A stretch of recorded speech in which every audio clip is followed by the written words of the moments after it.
여러분 주말 잘 견디셨습니까? 김영준의 뉴스파이터입니다. 가뜩이나 추운데요. 무서운 이야기로 시작해볼까 합니다. 분신사바라는 말 들어보셨죠? 귀신을 부르는 주문이라면서 영화 제목으로도 쓰였는데요. 요새는 분신사바보다 분식사바가 더 무섭다고 합니다. 김밥, 라면, 떡볶이 등 분식 메뉴 가격이 미친 듯이 올라서 누가 분식사바 그러면 무섭다는 거죠. 네. 요새는요 K김밥이라고 해서 미국 사람들도 많이 좋아한다고 하는데 자동차뿐 아니라 이제 김밥도 수출 상품보다 내수 상품이 더 비싼 시대가 된 건가요? 김밥과 라면을 같이 먹는 게 욕심이 돼버린 세상. 여러분은 어떻게 생각하십니까? 11월 13일 월요일 김명준의 뉴스파이터 본격적으로 시작해 보도록 하겠습니다.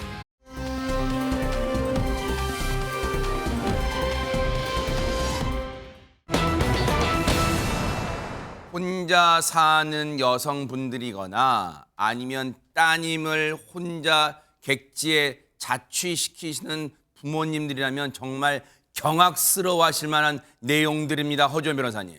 저도 이 얘기 듣고 깜짝 놀랐습니다. 만약에 제가 집에 퇴근하고 들어갔는데 열어놓지 않았던 창문이 열려 있다거나 어허. 내가 갖고 있는 물건이 없어졌다거나 이러면 얼마나 무섭겠어요. 어머나. 실제로 대전의 한 대학가 인근에 자취 중인 20대 여학생에게 일어난 일입니다. 처음 이상한 걸 느낀 것은 지난 7일 오후였는데요. 네. 지난달 7일 오후였는데요. 스마트폰에 PC 카톡 알람이 떴어요. 이거는 이 집에 있는 노트북이나 데스크탑으로 이 카카오톡 메시지에 접속을 하게 되면 내 스마트폰에 연결된 카톡에 PC 카톡으로 접속했다는 알람이 맞아요. 뜨거든요. 그렇죠. 그런데 이 여학생은 집에 있는 상황이 아닌데 갑자기 누군가가 PC에서 로그인을 했다는 얘기인 거잖아요. 어머나. 그래서 굉장히 지금 의아함을 느꼈던 겁니다. 네. 근데 전산 오류겠지라고 처음에는 생각을 했다는 거예요. 네. 그런데 그로부터 2주 뒤 지난달 21일 오후에도 또 한 번 이렇게 PC 카톡에 접속했다 이런 문자 메시지를 받게 된 겁니다. 네. 몇 시간 뒤에 귀가한 여학생은요. 정말 깜짝 놀랐습니다. 왜요? 화장실 변기 커버가 올라가 있었던 거예요. 어머나. 자기는 평소에 화장실 변기 커버를 한 번도 올린 적이 없었는데 누가 들어와서 올렸다는 거잖아요. 그 외에도 아무도 없었던 집에서 음료수와 립밤이 사라지고 창문을 내가 열었던 곳과 반대 방향으로 열려져 있고 어머나. 예약으로 돌리고 나갔던 세탁기가 돌아가지 않고 중간에 전원이 꺼져 있는 등 이 여학생에게 이상한 일이 이어졌다고 합니다. 아니 이거 얘기 들어만 봐도 귀신이 고칼 노릇이잖아요. 피해 당사자분께 좀 더 얘기 들어보시고 이어가 보도록 하겠습니다. 그래서 집에 가보니까 변기 커버 올라가 있고 창문은 제가 열었던 방향 반대로 돼 있고 세탁기 예약을 돌리고 나갔는데 그게 꺼져 있는 거예요. 하재근 평론가님, 한두 가지면 내가 그랬었나? 나갈 때 그랬었나? 할 텐데 지금 종류만 해도 몇 가지예요. 이게 진짜 소름 끼치잖아요. 지금 굉장히 무서운 상황이거든요. 네. 그렇다 보니까 지금 이 여성 같은 경우에는 당연히 가만히 있을 수가 없었고 경찰에 일단 신고를 했습니다. 아하. 근데 다행히 네. 이 집을 비추고 있는 CCTV가 있었던 것 같습니다. 아하. 그래서 집 근처의 CCTV 관리 업체를 통해서 영상을 확인을 했는데 네. 그 영상 안에는 충격적인 내용이 들어있었습니다. 어머나? 영상을 보시면 네. 이제 그 영상이 이렇게 나올 텐데 어떤 남성이 집 바깥에서 어머나! 집 안쪽을 창문을 통해서 들여다보고 있습니다. 어머! 저렇게 에어컨 실외기를 밟고 올라가서 어머! 내부를 확인을 하는 거예요. 네. 그래서 집안에 아무도 없다는 걸 확인을 지금 하는 것 같습니다. 어허! 그렇게 다 확인을 하고 나서 지금 본격적으로 저렇게 창틀을 발로 밟고 올라서서 틈이 한 30cm 정도밖에 세상에. 안 되는데 저 좁은 틈으로 몸을 어머. 구겨 넣어서 집 안으로 들어가는 장면이 포착이 됐습니다. 세상에 지금요. 보시는 시청자분도 아마 온몸에 소름이 끼치셨을 것 같아요. 최진봉 교수님 네. 진짜 저 무슨 상황이에요 진짜. 저 황당무계한 상황 아닙니까? 와. 저렇게 돼 있는데 저기로 들어갈 거 누가 상상이나 했겠어요. 저게 그러니까요. 아까 하재근 평론가 설명했지만 30cm밖에 안 돼요. 어머나, 세상에. 거기에 몸을 꾸겨 넣어가지고 그것도 지금 에어컨 실외기를 밟고 올라가서 네. 의도적으로 저는 들어갔다고밖에 볼 수 없어요. 저거는 우발적이 아니고요. 저게요. 하루 그냥 지나가다가 우연히 들어갔다고도 보이지 않아요. 아하. 좀 예를 들면 저런 구조를 정확하게 알고 있고 아. 그리고 또 더 황당한 게 뭐냐면 이게 대체적으로 피해 여성의 말을 들어보면요. 침입 시각 자체를 확인해 보니까 집에서 나가고 불과 1, 2분 사이에 저런 일이 벌어진 거예요. 어쩐지 지금 CCTV상에 비친 네. 그 주변 화면이 훤해요, 진짜. 뻔해요. 그러니까 출근하고 나간 지 1, 2분 뒤에 저렇게 침입이 이루어졌다고 하면 지켜보고 있었다는 거 아닙니까? 어머나, 그러니까 어머나. 더 무서운 거예요, 이게. 어머나. 그냥 지나가다가 사람이 없어서 들어간 게 아니고 네. 오랫동안 지켜봐왔다고 느낄 수 있는 그런 상황이잖아요. 어. 그리고 더 황당한 거 뭔지 아세요? 네. 이 사람이 지난 7일 날 오후에는요. 피해 여성의 집 앞 창문 앞에서 소변을 누는 장면도 CCTV에 잡혔어요. 그러니까 한두 번이 아니라니까요. 제가 네. 볼 때 여러 번 여기에 왔었고 네. 그 여성을 타겟으로 해서 엄청나게 나쁜 못된 짓들을 하려고 계획한 게 아닌가 하는 그런 의심이 드는 상황입니다. 자, 다행히 저 몹쓸 인간은 지금 잡혔어요. 검거가 됐는데 저 CCTV 덕분에 범행이 고스란히 찍힌 거예요. 경찰 얘기 들어보시고 이어가 보도록 하겠습니다. 정확하게 진술을 안 해. 그 립밥하고 음료수인가 그 훔친 있잖아요. 지금 범행 동기는 진술을 거부하고 지금 회피하고 있다고 하는데 박성배 변호사님 몰래 혼자 사는 여성 집에 침입한 것도 지금 소스라치게 놀랄 일인데 그 안에서 지금 물건을 훔쳤다는 거예요, 지금. 지난달 23일 피해자의 신고로 곧바로 수사에 착수한 경찰이 CCTV 속 남성을 검거합니다. 주거 침입과 절도 혐의를 적용 중인데 오늘 뉴스파이터 취재 결과 이 남성은 아직도 범행 동기에 대해서 입을 열지 않고 있다고 합니다. 너무 무서워요. 놀라운 부분은 피해자와 남성이 일면식도 없는 사이라고 하는데 총 3차례 집이 침입해서 음료수, 립밤 등을 훔쳐 나온 것으로 확인되고 있습니다. 두 가지 가능성이 있습니다. 음료수, 립밤 정도의 작은 물건이라면 훔쳐간다고 하더라도 피해자가 눈치채지 못할 것이라고 생각했을 가능성.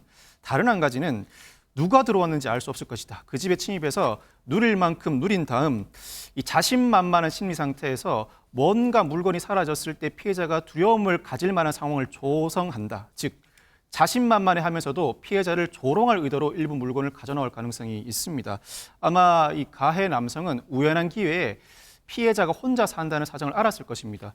어떠한 과정을 거쳤을지 모르겠습니다만 피해자가 혼자 집에 들어가서 불을 켜고 집안에서 왔다 갔다 하는 모습을 보고 여성 혼자 집에 산다는 사실을 익히 알고서도 반복적으로 주거에 침입한 것으로 보이는데 네.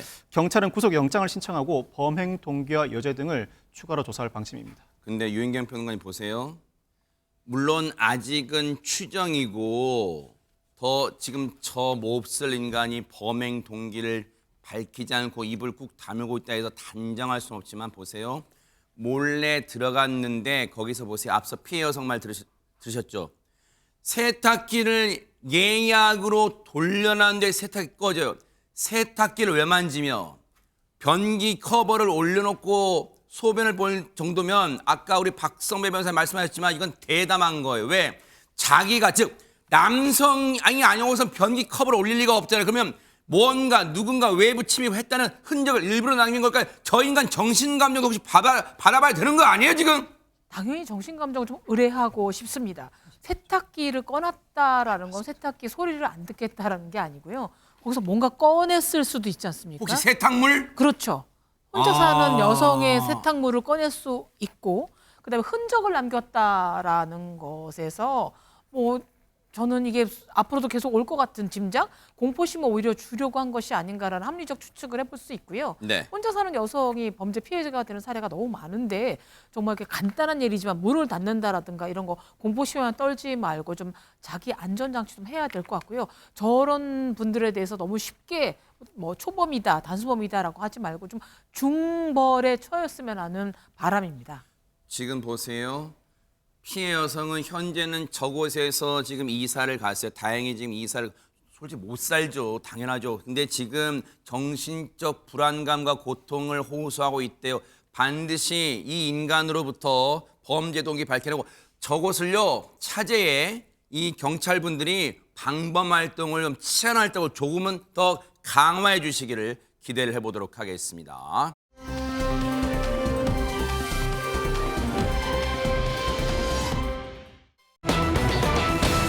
남의 돈을 뜯어내고 등쳐먹기 위해서 어떤 말이든 만들어냈던 전청조란 인간, 심지어 자기를 이런 사람으로 만들었답니다. 정말 얘기 들어보시고 이어가 보도록 하겠습니다. 본인이 죽을 병에 걸렸다고 했고 시한부라고 6개월밖에 못 산다고 했고요. 그리고 행동이 호흡곤란도 저한테 자주 보여줬고 그리고 피 토하는 거를 저한테 또 보여줬어요. 실제로 약을 계속 먹었고요. 화장실에서 문을 닫고 한참을 안 나와서 왜 안 나오냐고 제가 그랬더니 힘겹게 문을 열어서 보니까 세면대에 피가 가득했고 입에서 그러니까 피토를 한 거였어요. 네. 그래서 제가 너무 놀라서 병원 가자고 했는데 또 병원은 안 가요. 그래서 그런 게 조금 그때도 의심이 들었는데 근데 아픈 사람을 의심하는 건 좀 안 좋은 것 같아서 조금 더 시간이 지나면서 지켜보면 뭐 이게 진짜 사기꾼이면 뭐가 보이겠지였어요. 전청조가 남현희 씨한테 접근한 것은 올해 1월 9일입니다. 날짜까지 나와 있어요. 그런데 물론 두 사람이 좋은 감정을 갖기 시작한 때는 그로부터 약간 시간 지났겠지만 어쨌든 그 당시에 전청조는 자신이 화장실에서 이른바 객혈, 피를 토하는 모습을 나중에 남현희 씨한테 보여주면서 자신이 6개월 시한부 인생이라고 거짓말. 왜? 당연히 거짓말이죠. 지금 11월인데 아직 멀쩡하잖아요. 그런데 그런 거짓말까지 했어요. 그런데 그 시한부라는 말을 한 것도 다 이런 상황을 위한 연출이었다. 이런 생각이 듭니다. 허준 변호사님. 다 모든 게 사기를 위한 기망 수단이었던 것으로 보입니다. 시한부라고 하면 애처롭게 여기고 뭔가 도와주고 싶은 마음이 생기잖아요. 그 마음을 악용하면서 그것마저도 사기 수법으로 악용했던 걸로 보이는데요. 반대로 이 중병을 진단받고 치료가 간절한 사람의 마음을 악용해서 또 사기를 행각을 펼친 정황도 공개가 됐습니다. MBN 단독 취재세로 알려지게 된 사실인데요. 네. 공범 의혹을 받고 있는 이 남현희 씨 측에서 이 전청조의 추가 사기 행각을 폭로를 했습니다. 암에 걸린 남현희 씨 친척에게 병을 치료해주겠다라고 하면서 또 다른 사기를 시도한 정황이 포착이 된 건데요. 지난 2월이었습니다. 전청조가 남현희 씨 고모부가 암 진단을 받았다는 사실을 알고 고모부의 딸에게 전화를 겁니다. 걸어서요. 이 딸은 얼마나 지금 아빠의 병을 치료하고 싶겠어요. 맞아요. 이 마음을 이 지극한 지푸라기로라도 잡고 싶은 이 효심을 악용을 해서 사기를 치려고 했는데요. 그 목소리 직접 한번 들어보시겠습니다. 병원장님이 직접 움직여 주신다고 했으니 당일날 저희가 다 참가할 거고요. 병원에 제 개인 병실이 있습니다. 전문가들이 붙어서 봐주실 수 있고요. 또 사이드로 봐줄 수 있는 의사들도 위암 전문의들로 세팅은 해드릴 수 있어요. 이거 한 사이클에 3억 정도 해요. 이거는 그러니까 한국에 사실 들어올 수 없는 보험이 안 돼서 못 들어오는. 하하. 지금 딱 들으면 만약에 지금의 상황을 모르고 저 통화를 들으면요. 최진만 교수님. 예. 야, 어떤 인간이길래 병원에 자기 개인 병실이 있고 막 뭐 그런 생각이 들기는 할 것 같아요, 진짜. 그러니까 저는 이렇게 생각해요. 병원이 호텔도 아니고 자기 병실이 어디 있습니까, 세상에. 네. 아픈 사람들도 순서대로 하는 거. 요즘은요. 병원도 맘대로 그냥 내가 원한다고 들어가고 뭐 권력 있으니까 어디 좋은 데 가고 이럴 수도 없어요. 네. 오는 순서대로 하는 겁니다. 네. 그러니까 이제 물론 이거 피해를 당하신 분들은 너무 절박하니까 그러면 그걸 이용하는 거거든요. 그러니까요. 네. 이 남현희 씨 고모부 같은 경우 암에 걸려 있어요. 딸 입장에서는 암에 걸린 아버지가 고쳐줄 수 있다는데 돈이 3억이든 5억이든 내려고 하지 않겠어. 수단과 방법은 안 가리고 아버지를 살려낼 수만 있다면 수단과 방법은 안 가릴 거라고 생각하니까 그 절박함을 이용해 먹는 거예요. 네. 만약에 누구든 이 상황이 되면요. 자기 아버지가 암에 걸렸는데 그거 고칠 수 있다고 얘기하면요. 다 솔깃할 수밖에 없어요. 이런 상황이 아니고 그냥 평상시에는 뭐 말도 안 되는 소리 이렇게 얘기해서 시청자분도 그렇게 생각할 수 있는데 전혀 저는 그렇지 않다고 봐요. 그러니까 이 남현희 씨 고모부의 딸 같은 경우는 아버지를 고칠 수 있다는 그 효심을 자극해가지고 돈을 뜯어내는 아주 악질 중에 악질 아닙니까? 네. 전청조라는 사람. 그리고 말도 안 되는 얘기예요. 3억 원이 들어가는데 시한부를 치료할 수 있는 약이 있는데 그걸 자기를 위해서 들여왔대요. 특수 기계도 들여왔대요. 말도 안 되는 얘기예요. 그러나 어쨌든 전청조의 저런 행태를 보면요. 정말 힘들고 어려운 사람들, 저 정말 뭔가 지푸라기로 잡고 싶은 그 사람들의 마음을 이용해 먹었다는 게 너무 악질이에요, 악질. 네. 제가 이런 표현까지 쓰는 게 너무 심할 수도 있는데 저렇게 사기를 치는 것은요. 별로 안심할 것 같아요. 야, 진짜 저는요. 저 정도 사기를 친다는 건 사람으로서의 어떤 모습이랄까 이런 부분이 전혀 보이지 않는다. 이렇게밖에 말씀을 못 드리겠습니다. 저 인간은 지금 이제 조금 전에 나온 모습이 그 검찰에 송치될 때 모습인데 그때도 말씀드렸지만 저 눈을 질끈 감고 있는 건 뭐 하는 코스프레예요? 뭐 이제 와서 후회된다는 거예요? 반성한다는 거예요? 그 유명 월간지랑 인터뷰 안 했으면 아 나한테 이런 일이 안 닥치고 그냥 남현희 씨를 그냥 사기칠 수 있었고 등쳐먹을 수 있었는데 아 안타깝다 괜히 인터뷰했다 뭐 후회되는 거예요. 지금 저 인간 왜 눈을 질끈 감았는지 모르겠지만 어쨌든 저런 코스프레까지 했어요. 그런데 보세요. 남현희 씨 측에서는 이 인터뷰 내용을 왜 이제서 공개했을까요? 남현희 씨 측 주장에 따르면 네. 자기 고모부의 딸, 즉 고종 사촌과 이런 얘기를 하지도 않았답니다. 사건이 불거지고 나서야 그런 대화도 했어라는 걸 뒤늦게 알아서 네. 다시 제보를 하게 된 거죠.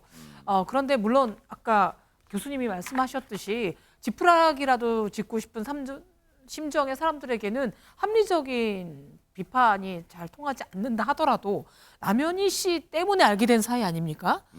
남현희 씨 고종 사촌이 어떻게 전청조라는 사람 알았겠어요. 그럼 주변에서 이렇게 다 알릴 정도면 조금은 측근들에게도 귀띔을 해주거나 좀 하셨으면 제2, 제3의 피해는 좀 없었을 텐데라는 아쉬움이 있습니다. 예. 근데요, 전청조가 조금 전 들으신 남현희 씨 고종 사촌 말고도 남현희 씨 말고 또 다른 사람에게도 시한부 환자 행세를 하면서 접근을 했다는데 이게 대체 무슨 내용이었을까요? 하재근 평론가님. 네, 지금 어떤 분이 한 언론하고 인터뷰를 하면서 제보를 한 건데 네. 그 제보 내용이 뭐냐면 자신이 전청조를 지난 3월 달에 처음 만났다고 합니다. 근데 그때 전청조가 네. 자기는 암 환자다, 시한부 환자다 이렇게 얘기를 했다는 거예요. 그러니까 애처로운 마음이 들고 네. 그래서 가깝게 지냈는데 네. 올해 2월 달에 전청조가 병원비를 내야 되니까 신용카드를 빌려달라 이렇게 요청을 했다는 거예요. 네. 그래서 불쌍해가지고 신용카드를 빌려줬답니다. 네. 근데 이제 신용카드 주인한테 어디서 결제가 되면 메시지가 오잖아요. 네. 그 결제된 곳을 딱 보니까 병원이 아니라 백화점 명품 매장이었다고 합니다. 어머나, 다른 사람 피해자한테 도와달라고 카드를 챙긴 다음에 병원비 낸다고 챙겼는데 긁은 게 명품 백화점 사는 그런 데에 또 아니 이게 대체 뭐 하는 인간이에요, 허준 변호사님 진짜. 그러니까요. 이 피해자들이 열심히 땀 흘려서 번 돈이고 병원비 결제하라고 카드까지 내어준 그 마음, 네. 그걸 악용해서 온갖 사치품이란 사치품은 다 결제를 하고 있었던 겁니다.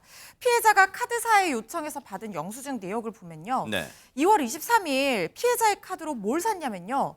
귀걸이를 샀는데 이게 가격이 1,000만 원이에요. 아. 귀걸이 한 짝에 500만 원이라는 거잖아요. 이걸 남들 돈을 사기쳐서 결제를 한 겁니다. 와. 그리고 바로 다음 날인 2월 24일에는요. 또 명품 매장으로 가는데요. 원피스 4벌에 대해서 512만 500원. 그러니까 옷 한 벌에 100만 원이 넘는 옷을 그냥 턱턱 산 거예요. 그걸 4벌이나 산 거예요. 같은 날 또 다른 매장에서는 캐리어, 여행용 캐리어로 보이는데 239만 원이나 결제를 했다고 합니다. 아, 참. 아니 그러면 원피스를 4벌 그리고 캐리어도 구매하고 그러면 원피스 4벌은 유인경 평론가 합리적으로 봤을 때 다 자기가 다 입으려고 산 거예요? 아니면 누구한테 선물로 준 걸까요? 뭘까요 이거는? 남성으로 또 전환을 했다니까 본인 아닌 것 같고요. 어허. 남현희 씨에 대한 선물이었던 걸로 밝혀졌습니다. 네. 2월 달에 저렇게 산 거로 돼 있거든요. 그럼 1월 달에 남현희 씨랑 만났으면 한 달 뒤에 막 애정 공세와 뭔가 좋은 선물 감정이 있겠죠. 공세를 네네. 펼칠 텐데 네. 피해자가 전청조 씨와 함께 쇼핑한 사람이 남현희 씨다라고 특정한 이유가 있습니다. 뭘까요? 뭐 그게 1,000만 원짜리 귀걸이도 원피스든 간에 이게 보니까요. 카드에 보면 적립을 하잖아요. 아, 그러니까 내가 무슨 카드를 갖고 있다. 그러면 이 카드로 적립금 해주세요. 어느 뭐 백화점 가면 백화점 적립하잖아요. 그렇죠. 네네. 포인트. 포인트. 거기에 남현희 씨로 적립이 돼 있는 거예요. 아 그래요? 그러면 그러면 예를 들어서 우리가 반드시- 보통 아무개 홍길동이 적립하려면 홍길동의 휴대전화 번호를 입력하거나 하는 거잖아요. 그렇죠. 아하. 그러니까 반드시 동행을 해서 남현희 씨의 카드를 보여주면서 전화번호를 했기 때문에 분명히 전화했다고요. 그래서 얼마나 황당했겠어요. 시한부 생명의 환자의 치료비를 도와준다는 생각을 하고 있었는데 네. 명품 쇼핑에다가 뭐 귀걸이라니까 이건 안 된다 카드로 했었는데요. 또 전청조 씨가 한 말이 너무 기가 막힙니다. 스페인 여행에 다녀와서 갚겠다. 아. 시한부 인생이 참 많이도 다닙니다. 네. 그래서는 아직도 갚지 않아서요. 피해자가 현재 할부금을 대납하고 있는 상태라고 합니다. 앞서 카드 내역 좀 보세요. 여러분, 저건 어떻게 보면 명백히 드러나는 거예요.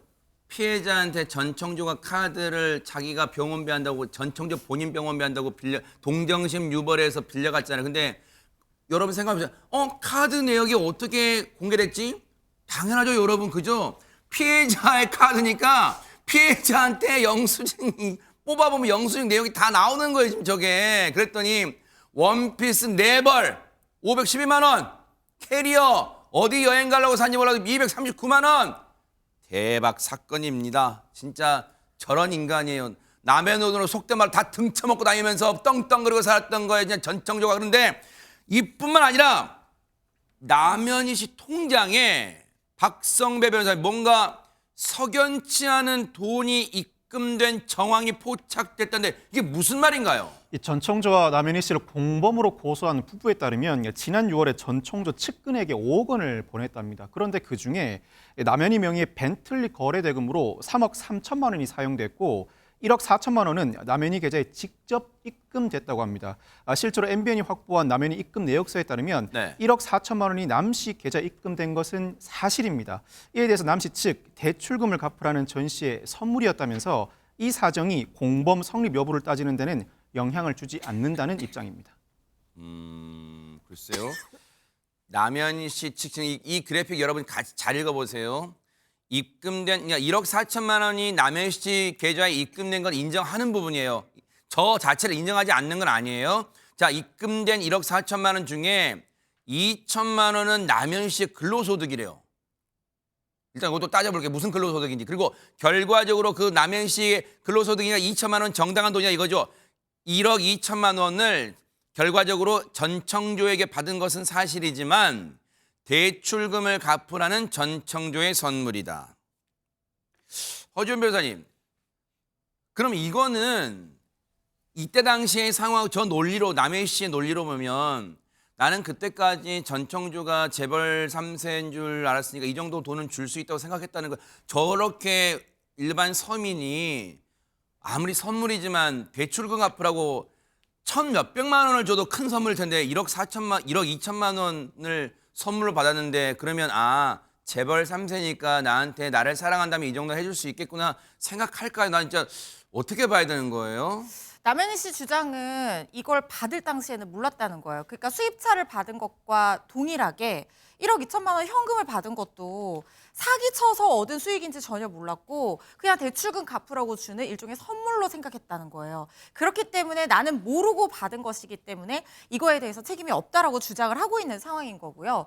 그리고 이런 부분에 있어서는 본인이 이제 자기의 어떤 인맥이 있을 거 아닙니까? 남현희 씨가 굉장히 유명한 사람이니까 자기를 마치 전청조가 숙주처럼 허브처럼 삼아서 자기를 통해서 관계를 유지를 하면서 다른 사람에게 사기를 치기 위한 수단으로 자기한테 계속 선물을 주면서 관계를 잘 유지하고자 하는 목적에서 이런 거를 줬다라고 지금 주장을 하고 있는 상황이에요.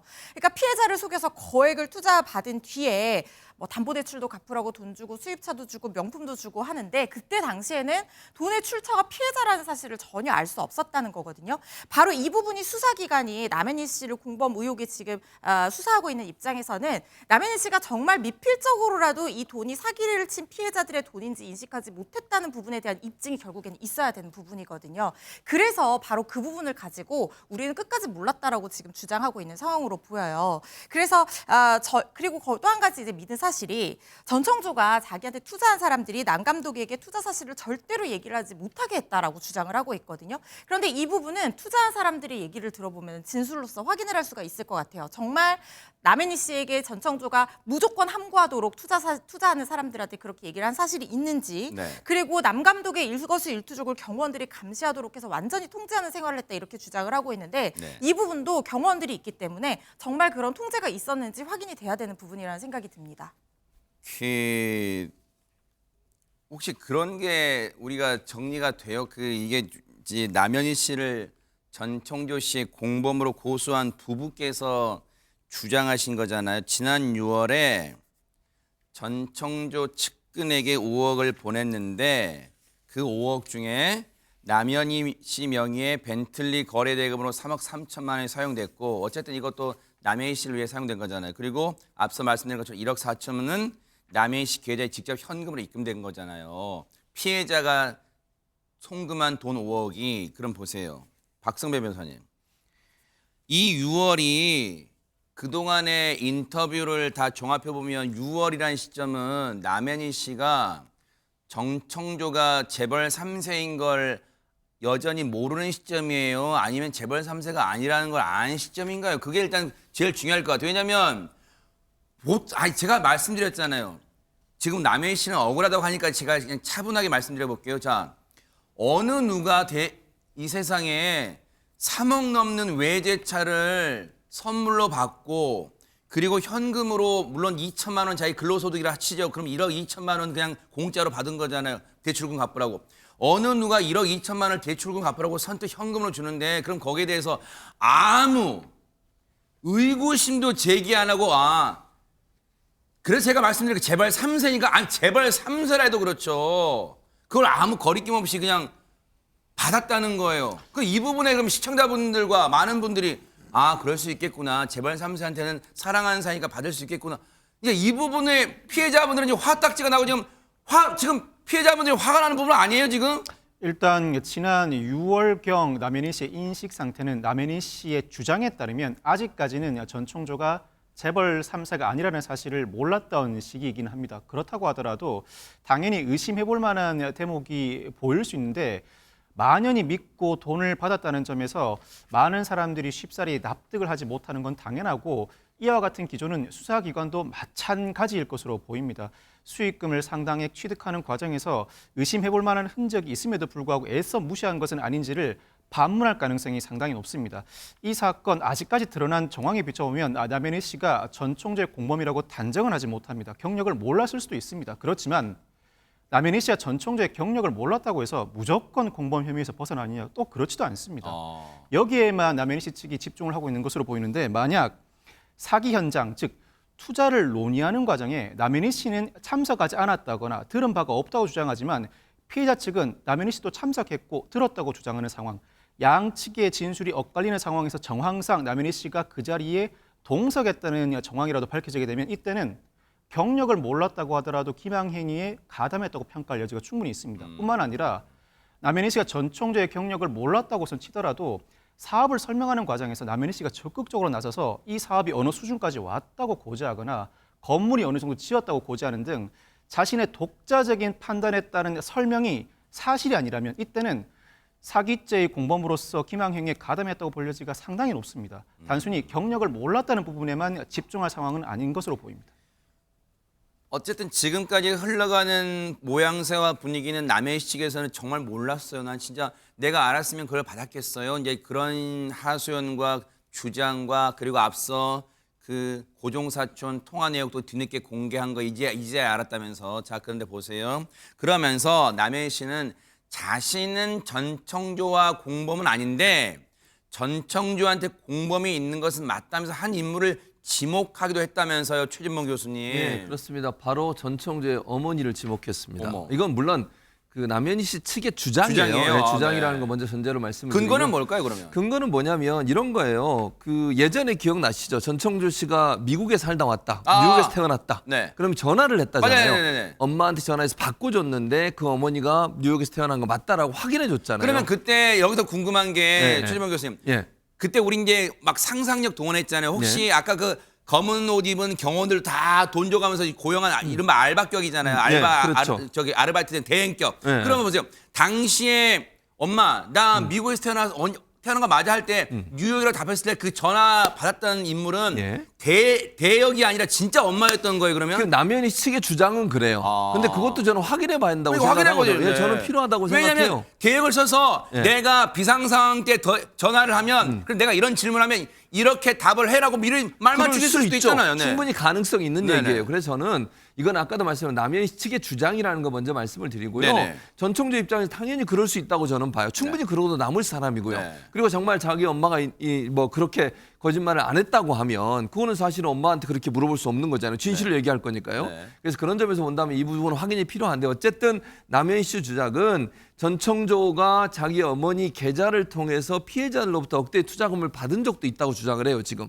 그러니까 이것도 좀 확인이 필요하다고 생각합니다. 그리고 통장도 만약에 본인 전청조라는 사람이 본인 어머니 이름으로 통장을 개설했다 하더라도 어머니가 알았는지 몰랐는지 확인이 저는 필요하다고 보거든요. 예를 들면 아들 입장에서 어머니를 대신해서 통장을 개설하는 뭐 방법들, 예를 들면 신분증이나 이런 걸 가지고 와서 요즘 어렵긴 합니다만, 그래서 그런 부분도 우리가 함께 고민을 해봐야 되기 때문에 정리하면 남현희 씨 측 주장은 전청조의 공범인데 그 공범은 전청조의 어머니라고 주장을 하고 있고 어머니 계좌로 피해 자금, 사기를 친 피해 자금이 흘러 들어간 정황도 있다고 주장을 하면서 공범은 바로 전청조의 가족이다 이렇게 주장을 하고 있습니다. 그러니까 남현희 씨 주장은 언뜻 들으면 일리가 있는 주장일 수 있지만 여기는 반드시 확인이 필요한 부분이기도 하다는 거예요. 그런데 보세요.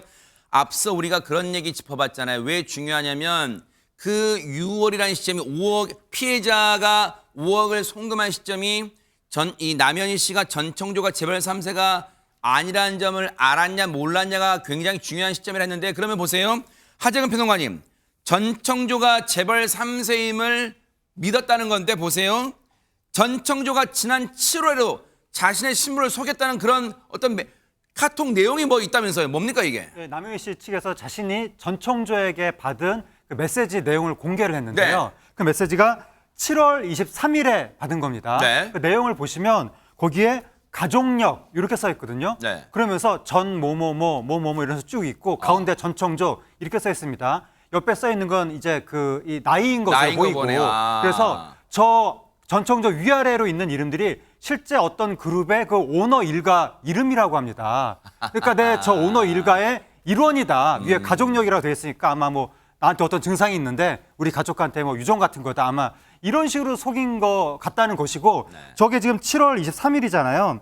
저거 말고도 이 사태 초기에 또 알려졌던 게 있는데 8월 달에 올해 8월 달에 전청조가 자기 아버지 행세를 하면서 자기가 재벌 회장이라고 하면서 남현희 씨한테 메시지를 보냈던 그게 공개된 적도 있었거든요. 그 메시지 내용이 조작된 게 아니라면 적어도 8월까지는 남현희 씨가 전청조가 재벌이라고 믿었다고 볼 수도 있는 것이고 근데 전청조는 지난 2월 달에 남현희 씨가 자기가 재벌이 아니라는 걸 알았다라고 주장했잖아요. 결국 전청조의 말은 거짓말일 가능성이 높은 것 같습니다. 네네네. 저는 이 파라다이스 그룹입니다. 너무 다 알려지고 그 그룹 측에서도 정말 저건 사실이 아니다라고 공개 성명을 했기 때문에요. 근데 이 파라다이스 그룹의 2세, 3세를 지칭하는 사기 범이 벌써 여러 차례예요. 뭐 있었잖아요. 낸시 랭씨 말고 그렇죠. 중견 남성 연기자는 따님이 또 연인 관계였다고 했는데요. 아마 다른 기업에 비해서 가족들이 많이 외부에 노출되지 않아서 만만하면 전시성을 가지면 다 이쪽으로 하는데 제발 정말 이렇게 휴대폰 아니라 프라이팬 하나 살 때도 다 꼼꼼히 살펴보잖아요.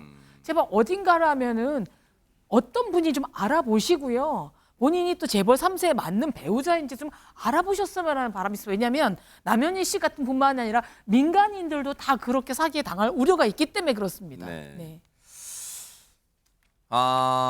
물론 이제 남현희 씨는 지금 안타까워하고 지금 너무 지금 힘들한 시간을 보내고 있어요. 왜냐하면 자신의 결백함을 지금 막 호소를 하고 있는 상황이에요. 그러면서 이제 최대한 경찰 수사에 협조하기 위해서 앞서 말씀드린 것처럼 고종 사촌과 전청조가 나눈 통화 내용도 뒤늦게 알고 나서 이제 공개한 거예요. 자, 그만큼 노력을 하고 있습니다. 남현희 씨도. 그런데 박성배 변호사님, 앞서 이제 남현희 씨가 그런 걸 누차 말해왔잖아요. 전청조한테 받은 뭐 외제차, 고급 외제차 선물, 뭐 고가의 명품들 다 반환해서 피해자 구제 뭐 돕겠다 뭐 그런 얘기도 했잖아요. 그렇지만 국세청과 세무업계에 따르면 남현희 씨가 받은 차량과 금전 등 재산상 이익은 모두 증여세 과세 대상입니다. 이제 와서 소유권을 포기한다고 하더라도 과세 대상이라는 사실이 달라지지는 않습니다. 물론 향후에 과세 처분이 내려졌을 때 불복 심판 등을 거쳐서 재산상 이익이 남아있지 않음이 밝혀진다면 세금이 경감되거나 탕감될 수는 있어도 원칙적으로는 과세 대상이라는 것입니다. 우선 남현희 씨가 받은 벤틀리 차량 가격을 3억 8천만 원으로 볼 경우에 세율은 20%가 적용됩니다. 이렇게 되면 세금이 7,600만 원인데 일부 감면받는 부분을 제외하면 6,600만 원 정도는 증여세로 납부하여야 한다는 계산이 나오게 됩니다. 이 밖에도 1억 4천만 원가량의 채무 변제, 모친 차량 및 조카 명품 시계, 선물 받은 명품백, 의류, 귀금속 등 일부 언론에서는 모두 대략 10억 원 상당의 규모가 될 것이라는 추정도 내놓고 있는데 실제로 증여액이 10억 원 정도에 달한다면 증여세액은 2억 4천만 원이 됩니다. 여기에 증여 관련 신고를 하지 않은 경우 가산세가 최대 20%까지 붙기 때문에 최대 2억 8,800만 원의 증여세를 내야 할 수도 있습니다. 네. 남현희 씨 입장에서는 이제 억울한 마음이 더 가중될 수는 있겠어. 하지만 이거는 이제 법적으로 정당한 법적으로 내야 되는 거기 때문에 무슨 이게 공복무로 뭐 연루됐다 그런 차원은 아니고 이건 법적으로 받은 것에 대해서 내야 되는 세금이라는 거예요. 그런데 오늘 지금 이 사안에 대해서 경찰청장이 국가수사본부까지 이제 설치해서 이첩시켜서 수사를 맡겼잖아요. 오늘 국수본에서 뭔가 발표한 내용이 있다면서요, 허주연 변호사님. 네, 남현희 씨를 공범으로 적시해서 고소한 건이 한 건 더 추가가 돼서 총 두 건의 피해자가 남현희 씨를 사기죄의 공범으로 고소를 했다라는 내용이 새롭게 발표가 그래요. 됐습니다. 총 사기 혐의로 17건의 고소 고발이 접수가 되어 있고 지금 송파경찰서에서 병합해서 수사 중인 상황인데요. 사기 혐의와 관련해서는 구체적인 내용은 피의사실 부분에 해당하기 때문에 얘기를 할 수는 없고 면밀하게 검토를 하고 있다고 하는데 기존의 남 씨 측 변호인은 피해자가 한 명만 고소를 했다. 그래서 이건 다른 피해자들도 남현희 씨를 공범이라고 보고 있지 않은 것이 아니냐. 피해자가 이렇게 많은데 뭐 이런 취지로 얘기를 했어요. 네. 고소장 접수된 지 얼마 되지 않아서 아직 고소 사실이 통지가 되지 않았을 가능성은 있다는 생각이 드는데 결국에는 우리가 사기는 돈 때문에 치는 거잖아요. 그래서 자금의 흐름을 살펴보는 것이 굉장히 중요하다는 생각이 드는데 이게 전체 28억 사기 중에 10억이 넘는 돈이 지금 남 씨에게로 흘러간 정황들이 발견이 되고 있기 때문에 이게 금액 자체가 굉장히 큰 부분입니다. 그래서 남현희 씨의 공범 의혹에 대해서 좀 철저한 수사를 해서 이 피해자들의 어떤 억울함이 풀어져야 하지 않을까 하는 생각이 듭니다. 네. 이 철저한 수사는요. 남현희 씨 본인을 위해서도 필요한 거니까 저희가 철저한 수사를 당부하는 거니까 오해는 마시기 바랍니다. 앞으로 이 사건 계속해서 뉴스파이트가 눈 부릅뜨고 따라붙어 보도록 하겠습니다.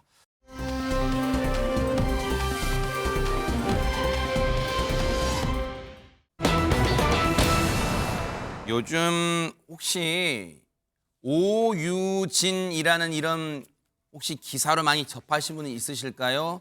오유진 가수인데요. 유독 요즘 많이 나와요. 왜 그럴지 일단 오유진이라는 가수가 어떤 노래 불렀는지 좀 들어보시고 이어가 보도록 하겠습니다.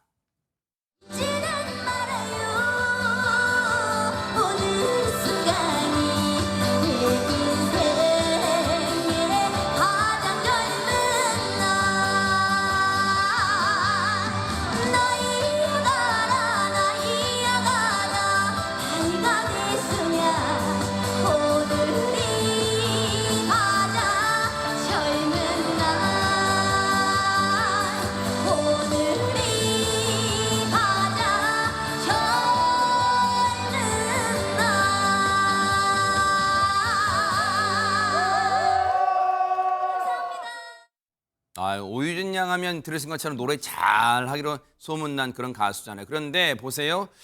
오유진 양의 노래를 소개하려는 것 같지는 않고 제목이 알 듯 모를 듯해요. 허주연 변호사님. 네, 뼈 구조가 똑같다. 이게 누가 한 얘기냐면 한 60대 남성이 오유진 양을 보고 어렸을 때 왠지 예전에 만났던 여자가 이 아이를 낳았는데 그 여자가 낳은 아이를 누구를 줬다는 거예요. 그런데 그 아이가 내 딸이잖아요. 근데 그것과 뼈 구조가 비슷하다. 오유진 양이. 이런 황당한 주장을 해서 이게 지금 형사사건까지 비화가 됐습니다. 오유진 양 어릴 적 외할머니를 따라간 노래교실에서 실력을 쌓아서 네. 각종 트로트 프로그램에서 굉장히 우수한 성적을 거뒀고 이름을 알릴 14살 트로트 가수인데요. 네. 지난 8월부터 이 60대 남성이 스토킹 행위를 하고 있다는 그런 소식이 들려왔습니다. 유진 양의 외할머니한테 먼저 접근을 했다고 해요. 전화를 걸어서 어떻게 번호를 알았는지 만남을 제안했다는 거예요. 어머. 그 어렸을 때 잃어버린 내 딸 같다라고 얘기를 하면서 어머. 그날 이후에 유진 양 관련 기사와 영상마다 자기가 유진 양의 친아버지라는 내용의 이 댓글들 이거를 몇천 개씩 달았다는 겁니다. 심지어 세상에. 뭐 친아빠 친엄마는 어디 갔냐, 왜 유진 양 친아빠 친엄마는 안 나오냐, 그러니까 자기가 친아빠라는 주장인 거죠. 네. 하루에도 20-30여 개씩 달았다고 하고요. 네. 뼈 구조 자체가 머리 끝부터 발끝까지 똑같고 치아도 똑같고 노래 부르는 모습까지 똑같다 이렇게 황당한 주장을 펼친 거고요. 심지어 유진 양 아직 어리잖아요. 재학 중인 학교까지 찾아와서 지켜보고 말을 걸기도 했다고 합니다. 들으신 것처럼 이게 무슨 지나가는 농담 그런 거 절대 아니에요. 지금 이게 소름 끼치는 범죄 행위입니다. 당시 오유진 양의 외할머니와 오유진 양을 스토킹해왔던 남성 간의 통화 내용 들어보시고 이어가 보도록 하겠습니다. 내 얼굴을 자꾸 쳐다보면서 누구 많이 닮았는데 일사더라고. 좀 아닌 건데 그러면서도 뭔가가 좀 기분이 이상하더라고. 그래가 내가 나름대로 이거 알아보려고. 이제 시간 한번 내줄 수 있어요. 왜 그러시는데요? 얘기를 하세요. 제가 조만간에 다시 전화 드릴게요. 뭐 놀라지는 마세요. 쓸데없는 전화는 하지 마세요. 안 받습니다. 아무 내용도 없고 근거도 없는 얘기를 무슨 얘기를 갖고 하는 건지. 바로 오유진 양의 외할머니가 하신 말씀이 지금 우리가 하고 싶은 말이에요. 지금 박성배 변호사님. 이 남성이 스토킹을 한 이유는 오유진 양이 내 딸 같다는 이유 때문이었는데 이 남성 주장에 따르면 자신이 몇십 년 전에, 즉 십몇 년 전에 사귄 여자가 있었는데 그 여자가 임신을 했답니다. 헤어지면서 아기를 지우라고 했는데 그 여자가 애를 낳아서 누굴 줬다. 그런데 TV를 보니 오유진이 내 딸 같다는 것입니다. 이 남성에 따르면 오유진이 자신의 혈육이라면서 손 모양, 치아까지 똑같다. 뼈 구조 자체가 머리부터 발끝까지 똑같다. 입에 있는 점까지 똑같다면서 노래 부르는 것도 유전이라고 주장합니다. 이게 지금 말도 안 되는 얘기인데 지금 저희가 왜 이걸 방송하냐라고 시청자분들 중에 하실 텐데 이게요. 앞서 말씀드린 이게 무슨 코미디로 끝날 사안이 아니라 지금 피해를 당한 오유진 양과 그 가족들은 지금요. 고통 속에 살 정도예요. 심지어 그 해당 남성이 이 스토킹 하는 사람이요. 오유진 양 외할머니와 이런 통화까지 나눴답니다. 들어보시고 이어가 보도록 하겠습니다. 문제는 그아가 날 닮아 있는 거야. 옆에서 주위 사람들이 얘기가 수근수근해. 그러니까 그 자꾸 쳐다보고 행만 웃어보. 이빨도 똑같고 머리도 행 바꿔서리 약간 없으린데 아도 그렇고. 예, 아저씨. 예. 정신 차리시고. 그래 그 뭘 뒤에서 해도 뭐 되니까 내 검사하거나. 얘기를 들어보란 네. 말입니다. 그 얘가 응. 내가 하는 얘기는 모든 뭐 노래하는 것부터 그 기침하는 것까지 내가 그 싹 다 일일이 그 나름대로 분석을 해보세요. 내가 분석 전문가입니다. 내가 아저씨 그 사생활 얘기를 들을 필요도 없고. 그러니까 괜히 자꾸 내하고 전화하지 말아요, 이제. 끝까지 내 신주시장 찾아가서 얘기할 거요. 그 빨리 그 언론에가 빨리 좀 퍼뜨리든지 하려면. 신주시장한테 가서 얘기할게요, 내가. 아, 진주시장한테 하든지 대통령한테 하든지 나한테 최진모 교수님, 유진 양이 참 힘든 시간을 지냈을 것 같아요. 당연히 그럴 수밖에. 얼마나 무섭겠습니까? 저렇게 한 사람이 말도 안 되는 주장을 하면서 유진 양을 괴롭히고 있는 거잖아요. 스토킹입니다. 저거는 누가 봐도 스토킹이에요. 아니 무슨 근거도 없이 저런 얘기를, 아니 무슨 뼈 구조가 같다는 게 어디 할 말입니까 그게? 얼마나 닮은 데가 없으면 뼈 구조가 같다는 얘기를 하겠어요. 말도 안 되는 얘기고요. 손, 치아, 뼈 구조가 아니 정말 황당합니다. 그런데 어쨌든요. 이게 문제가 되는 건 뭐냐면 이 남성이요.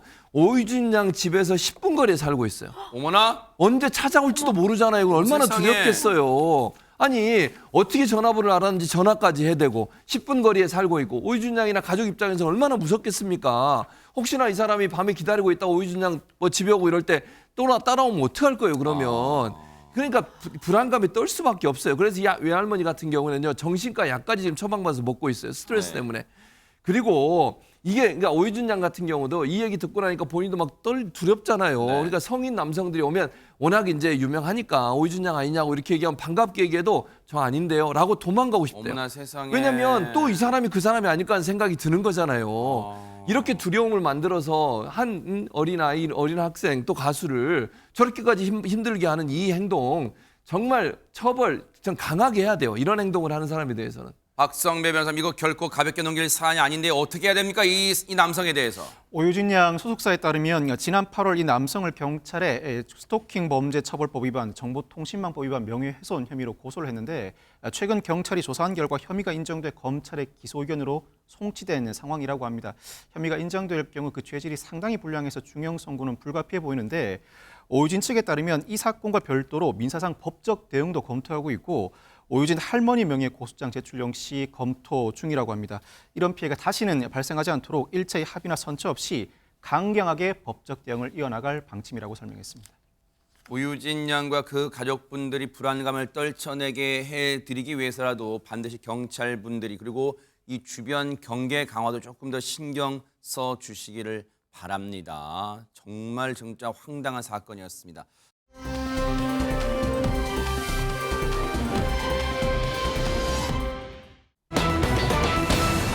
자, 분위기 바꿔볼게요. 아니, 내 나이를 묻지 마세요. 뭐 노래 가사에도 있습니다만 왜 나이를 묻지 말라는 걸까요, 허주연 변호사님? 내 나이가 어때서 네. 이거는 노익장을 과시하기 위한 분들이 야, 내 나이에도 이런 거 할 수 있어 이렇게 할 때 많이 부르는 노래잖아요. 맞아요. 그런데 이 친구들을 보면요. 또 다른 의미로 나이는 숫자에 불과하다 이런 생각이 들기도 어허. 하는데요. 요즘 MBN 불타는 장미단에서 신동들이 대거 탄생을 했어요. 맞아요, 네. 그런데 어리다고 작다고 무대까지 작은 것은 아닙니다. 어머. 이 신동들 무대 정말 꽉꽉 채우는 신동들인데 네. 그중에 한 친구를 지금 소개를 해드리고 싶은데요. 네. 이 몇 살짜리 친구이길래 과연 이런 에너지가 뿜어져 나올지 한번 맞춰보고 한번 생각해 보시면서 영상 한번 보시면 좋을 것 같습니다. 야, 뭘까요, 네. 걔 누구인가 가까이 와보시게 옳지 조금만 더 그래 얼씨구 좋다 겁없이 밤길을 거니는 나그네여 내 말 좀 들어보 목구리를 해보자 네 목숨이 곤히 붙어있을지 목구리를 해보자 미천한 명줄이 언제 고여질지 나무 사이에는 오신님이 연못바닥에는 수살기에 벽곡 너머에는 불사조가 나그네 뒤에는 도깨비가 교교하던 비영창 나너리로새 얼싸 수군대는 영산대 호랑이님 행차하옵신다 얼씨구 좋다 어절씨구 좋다 그래 모두 함께 어깨춤을 덩실덩실 눈을 뜨며 사라질 곡두야 이 밤 상군의 길 위에서 나를 데려가길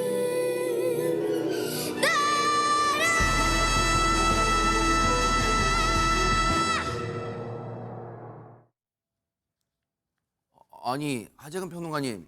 노래 잘하고 일단 그건 나중 얘기고 뭐 이렇게 노래가 무서워요. 뭐예요 이거? 왜 저 노래가 제목부터 약간 좀 으스스한 느낌이 있는데 창귀라는 노래거든요. 창귀.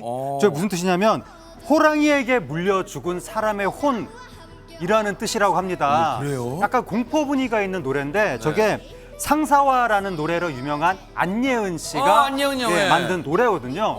그게 성인이 부르기도 어려운 거고 그러니까 기술적으로도 어렵고 저 감성적인 표현도 사실 어려운 건데 저거를 지금 이하윤 양이 부르는 거거든요. 어머나, 어머나. 이하윤 양 나이가 8살인데 8살이에요. 대박 사건. 8살 나이에 어떻게 저런 노래를 저렇게 부르는지 네. 정말 세상은 넓고 사람의 감성은 다양하다라는 게 느껴지는 그러니까 잘 부르는 것도 잘 부르는 건데 감성적으로 굉장히 특이한 것 같습니다. 그러니까요. 저 이하윤 양이. 근데 저런 그 멜로디의 감성뿐만이 아니라 가사도 다 본인이 연구를 한다고 하는데 어머나. 이 노래 가사 중에 거드럽대다, 발상대다, 무슨 뜻이에요? 교교하다 왜? 이런 단어들이 있다는 거예요. 네. 저도 모르는 단어들인데 그거를 지금 저 이하윤 양이 다 공부해서 어머나. 이해를 하면서 이야. 노래를 부른다는 거예요. 네. 정말 놀라운 재능인 것 같습니다. 야, 8살이랍니다. 하윤 양이. 그런데 방금 무대는 마치 전설의 고향 보는 느낌이었잖아요. 근데 혹시 이런 노래만 하윤 양이 불렀을까요? 이 무대는 어떨까요? 한번 보시고 이어가 보도록 하겠습니다.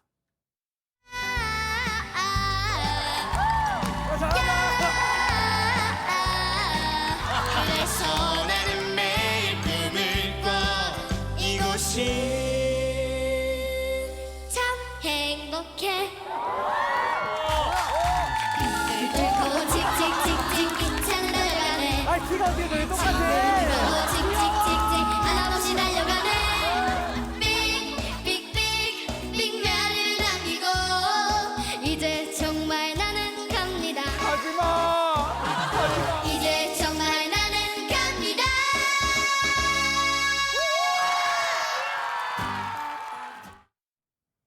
아니 그냥 눈을 뗄 수가 없이 그냥 귀염 폭발래. 저 3명이 부른 새벽비가요. 네. 혜은이 씨가 1988년도에 불렀던 1988년도. 더구나 8살이라면 제 나이의 8분의 1입니다. 굳이 안 밝히셔도 되는데. 근데 너무나 정말 저 신동들을 보고 있으면 귀염 신동 정말 귀신하고 노래가 나올 것 같은데요. 정말 8살밖에 안 된 아이들이 저렇게 귀여울 수가 있을까? 네. 너무 사랑스러워서 솔직히 요새 뭐 물가 분식값도 올랐다 그러고 벼라별값 다 오르고 정치도 엉망이고 그래서 굉장히 기분이 안 좋은데 네. 정말 이 장미단에서 저 신동들을 보면서 정말 기쁨을 찾고 있습니다. 그러니까요. 계속 출연시켜줄 수 맞아요. 없을까요? 그래야 될 것 같아요. 네. 근데 이 신동들 앞서 제목도 나이를 묻지 마세요잖아요. 나이가 어리다고 놀리면 안 될 것 같아요. 정말 대박 사건이면 그걸 증명할 영상 좀 보시고 이어가 보도록 하겠습니다. 실례지만 너무 귀엽네요. 감사합니다. 외모는 귀여울지 몰라도 실력은 무섭습니다. 조심하셔야 됩니다. 애녹 삼촌 나오세요. 왜 많이? 되게 저를 엄청 이뻐하시더라고요. 그래가지고 져주실 것 같아요. 그건 안 될 것 같아요. 자, 우리 게임을 한번 하면 어떨까? 당연하지. 시작. 삼촌 얼굴 못생긴 거 알죠? 당연하지. 할 수 있을 거예요. 할수 있을 유아, 너는 귀엽다. 당연하지. 삼촌 저보다 노래 못하는 거 알죠? 2, 땡땡땡. 아니 천하의 애녹 씨를 그냥 노가웃 땡땡땡 노가웃 시켜버렸습니다. 허준 변호사님. 이 애간장 녹이는 애녹인데 와. 이번에는 유아양이 애녹의 애간장을 녹여버린 것 같습니다. 정말 너무 당차. 일단 선택부터가 삼촌 날 예뻐해 주니까 져줄 것 같아서 그랬어요 라고 얘기를 하고 네. 그리고 못생겼는 거 알죠 했는데 너는 귀엽다 이때 이미 졌어요. 그러네요. 애녹을. 그냥 너무 귀여워서 어쩔 줄 모르는 삼촌 모습인데 네. 그렇다면 이런 유아양이 무대에서는 과연 애녹 씨 이길 수 있었을지 궁금한데요. 아하. 어떤 무대를 준비했을지 영상으로 바로 진짜 만나보시겠습니다. 궁금한데요, 진짜네. 듣게 될까 언젠가는 바람의 노래를 와, 끝났다. 세월 가면 그때는 알게 될까 꽃이 지는 이유를 나의 작은 지혜로는 알 수가 없네 내가 아는 건 살아가는 방법뿐이야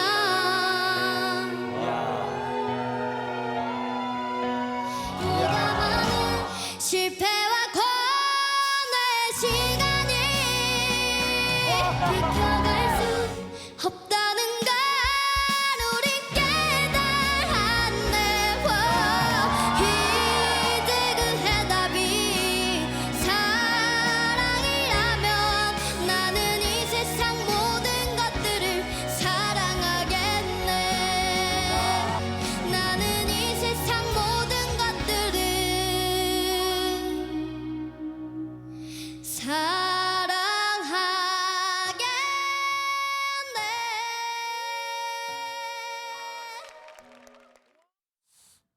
대박 사건인 게요. 최재문 교수님 보통 예. 이제 신동들이라 하더라도 성인 대선배들의 그 노래를 음정 같은 거는 흉내낼 수는 있지만 가사를 어떻게 이해를 할까 완전 대박입니다. 그러니까 진짜. 바람의 노래는 진짜 인생이 묻어있는 노래거든요. 그 가사 하나하나가요. 한 50은 돼야 저나 유영경 평론가 정도는 돼야 이해할 수 있는 그러니까요. 네.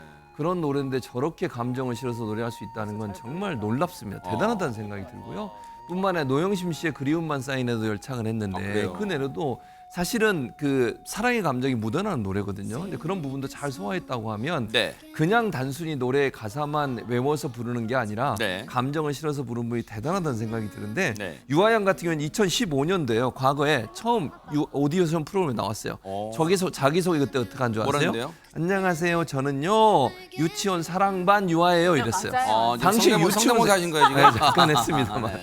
그러니까 그 정도로 어릴 때부터 했는데 엄마가 본인을 낳고 산후조리원 있을 때부터 음악 프로그램을 쭉 보셨대요. 어머나. 그걸 아마 같이 들었던 것 같아요. 그 어린 나이, 그러니까 태어나자마자부터 6살 때부터는요 노래를 들으면 가사를 그대로 외웠대요. 그러니까 그때부터 본인이 가수가 돼야 되겠다라는 생각을 했고 네. 그리고 이제 아티스트 중에는 아이유 언니를 너무너무 좋아한대요. 그래서 아이유하라고 별명을 붙였어요. 괜찮네요. 되게 좋아하는 별명이라고 하는데 아마 아이유처럼 놀라운 그런 세상을 깜짝 놀라게 하는 그런 뮤지션이 되지 않을까 그렇게 기대가 됩니다. 네.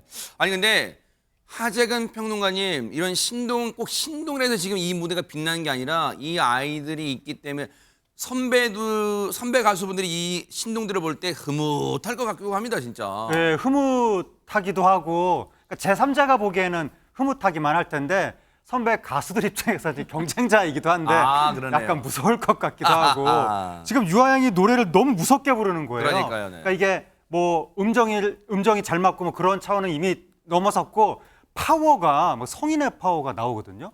그리고 유아양이 그 한 1년 전, 2년 전만 하더라도 노래를 그냥 이렇게 음계에 딱 맞춰서 순수하게 그렇게 불렀었는데 지금 보니까 노래를 자기에 맞춰서 변형시켜서 부르네요. 그러네요. 살짝 이렇게 막 꾸미기도 하고 어머나. 그런 건 보통 성인쯤에 올라왔을 때 나타나는 건데 유아양이 아이유 씨가 리틀 아이유네요, 진짜. 지금 막 6살, 7살, 8살 이렇게 1년 그 나이를 먹으면서 순식간에 팍팍팍 선자하는 것 같아서 네. 선배들 입장에서 정말 대견하면서도 그러니까요. 위협감을 느낄 것 같습니다. 대단하네요. 그런데 유하양이 잘하는 게 또 있답니다. 영상으로 만나보시고 이어가 보도록 하겠습니다.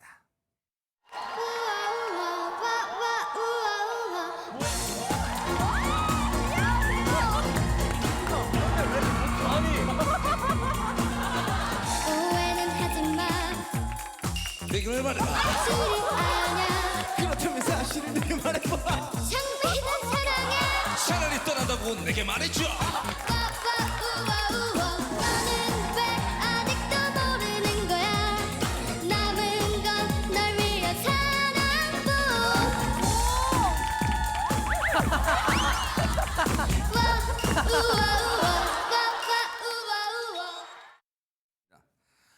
아니 옆에 삼촌들은 눈에도 안 들어와요. 허전 변호사님 세상에. 저는 죄송한 말이지만 백대선 줄 알았습니다. 아니 유아양이 춤을 너무 잘 추니까 노래면 노래, 춤이면 춤. 특히 저렇게 노래하면서 춤추는데 되게 힘들 법도 한데 어린애가 어떻게 음정 한 번 안 들리고 그러니까요. 저렇게 노래를 잘하면서도 저게 예전에 90년대 굉장히 유행했던 그 철이와 미의 너는 왜 때밀이 춤이잖아요. 네네. 이 포인트 한 번들을 다 저렇게 굉장히 잘 살렸어요. 대박이네요. 정말 이가 정말 보통이 아니라는 생각이 들고 그야말로 가수를 하기 위해서 태어난 아이가 아닌가 싶을 정도라는 생각이 듭니다. 그러니까요.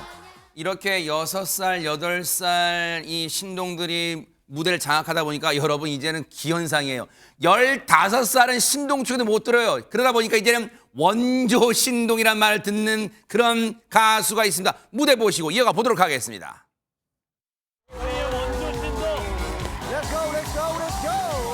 여친 누나랍니다 얼굴도 마음씨도 착한 알고 보면 정도 많고 귀여운 여자랍니다 날 보러 와요 누나가 생각날 땐 언제든 옆집 누나랍니다 얼굴도 마음씨도 착한 알고 보면 정도 많고 귀여운 여자랍니다 아니 진짜 앞서 유하양, 하윤양 보다가 이 다현양 보니까 진짜 옆집 언니, 옆집 누나 같기도 해요, 진짜. 예, 저는 바로 얼마 전에 김요하 양 나이에 김다현 양을 봤었는데 네. 정말 너무 폭풍 성장을 한 것 같습니다. 그러니까요. 그런데 마냥 어린 줄 알았던 서장 선생님, 훈장 선생님 딸 김다현 양이 네. 이번에 최근 서울 공연예술학교에 합격을 했답니다. 그래요? 서울예술 그 공연학교는요. 정동원 군이 아, 그래요? 다녀서 아. 선배 오빠로 모시게 됐는데요. 네. 그동안 수많은 우리 MBN 프로그램에도 이제 출연을 했었잖아요. 네. 경연대회도. 그래서 홈스쿨링을 했었어요. 아. 버지가 이제 서당 훈장님이니까 아버님 네. 밑에서 배우다가 검정고시를 통해서 이제 고등학교를 들어갔고요. 네. 예, 어쨌든 엄청나게 하고 있고 이분의 또 꿈은 아이유가 아니라 나훈아 선생님입니다. 오, 그래요? 나훈아 선생님처럼 나이 들어서도 무대를 빛내고 싶답니다. 그 꿈 뉴스파이터가 응원해 보도록 하겠습니다. 보고 계십니까? 대박 사건. 네, 안녕하십니까? 김명준입니다. 여러분과 함께하는 뉴스파이터. 다양한 소식과 뉴스를 보고 싶으시면 화면 오른쪽을 꾹 눌러 구독해 주시길 바랍니다.